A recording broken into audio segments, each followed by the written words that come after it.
Johnny, it's Saturday the 20th of August, and in about 2.5 weeks from now you are going to be attempting to swim 2.5 kilometres in the Strait of Messina.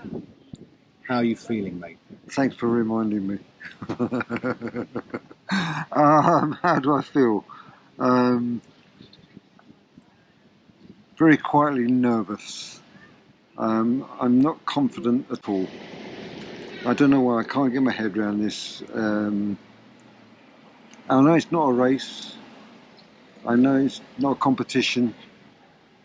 But me being me is... I just don't want to let anybody down, and I know I will. Because I just can't get it right. So what can't you get right? So as I understand it, you've got everything right now. You've got your legs sorted out with the use of the flippers. You're getting your breathing right, slowly but surely. That's the one thing that really is letting me down at the moment, the breathing. The reason why is that my fitness is there. I'm not too worried about my fitness, but my stroke, I'm not happy with it. I'm stupidly drinking so much water. It's just bloating me out, and once you start that, it messes your stroke up, and I keep having to stop, and I feel so bloated. Anyway, I don't know. I'm going to do it. I'm sure. So you went swimming, open water swimming last Sunday morning. Yeah. And with Linda, your instructor. How did you get on? Well, she says I've done well. She's not going to mess around, is she? No, she says I've done well because this was only my third lesson with her. And we swam 1.5 kilometres out into the middle of the big lake. As soon as we got back, she sort of stood up and looked at me. She says, "Well?" And I just thought, well, yeah. She took me out into the lake just to see if I would panic. Because in the middle of the lake, it's extremely deep. And nothing around him whatsoever. You can't put your foot down, you can't rely on anybody. And a lot of people would panic. And I was just sitting there thinking, oh, this is nice. She says, well, you've just beaten one of the major factors of open water swimming.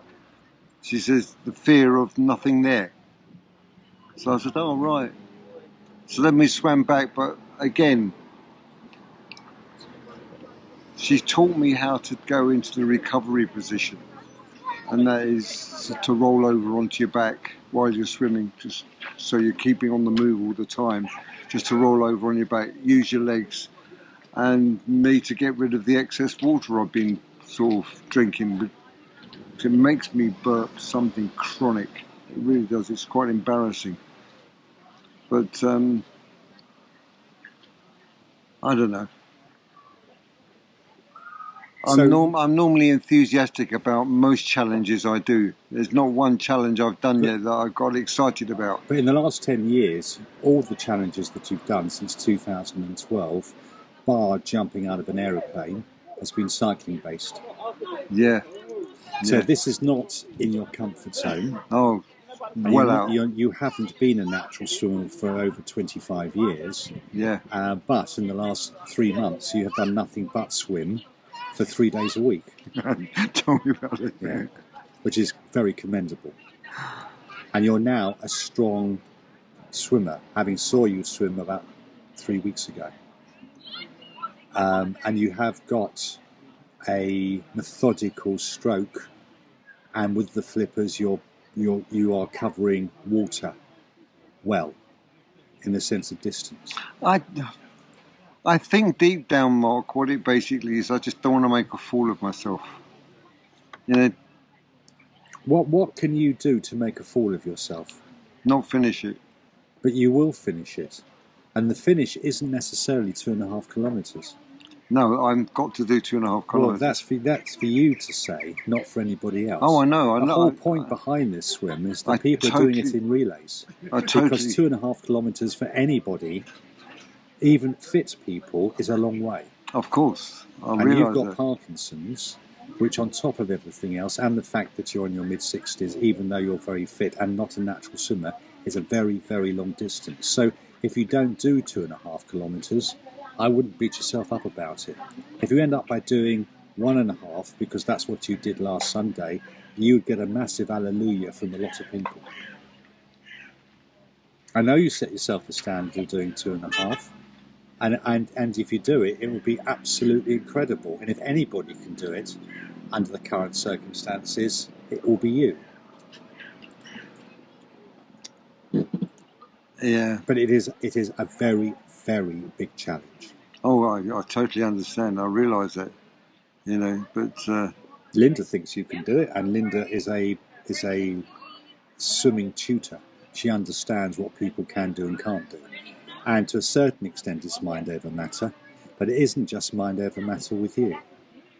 It is the fact that you've got Parkinson's, and the Parkinson's affects your ability to coordinate your breathing with the strokes.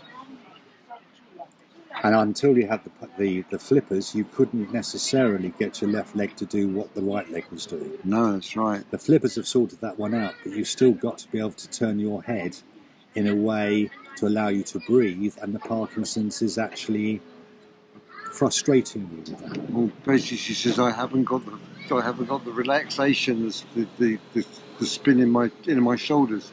I'm not rotating my shoulders enough to be able to put my head up, because I start to breathe and my face is not out of the water yet, so I breathe in, swallow water, and then sometimes you swallow a little bit too much water, and then it completely buggers your stroke up. Okay. But I know what I'm doing wrong. I know what I've got to do. But trying to put it into the frustrating part about it is not being able to bloody do it. Yeah, it's like how you anticipate doing it and making the anticipation the reality. Yeah. Do you know what I mean? So it's actually telling your mind that you're going to bring your head out of the water earlier than you normally would to take that breath. Yeah.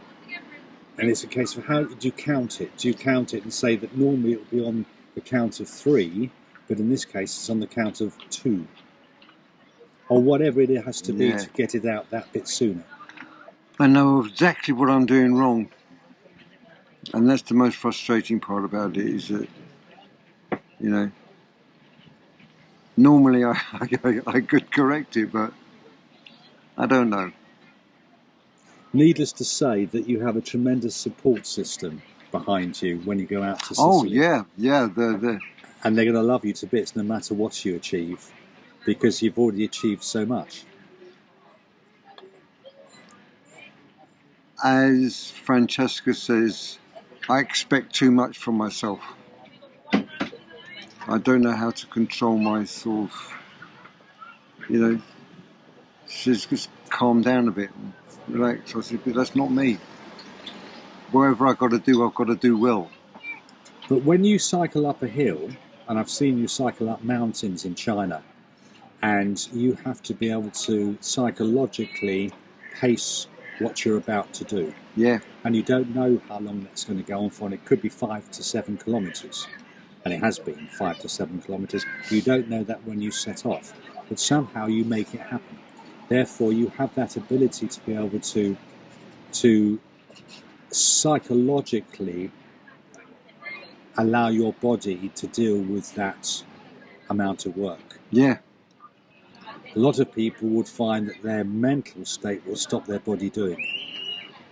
Yeah. So you're capable mentally to tell your body to do something that you actually don't know whether you can do, with 2.5 kilometres as being the goal.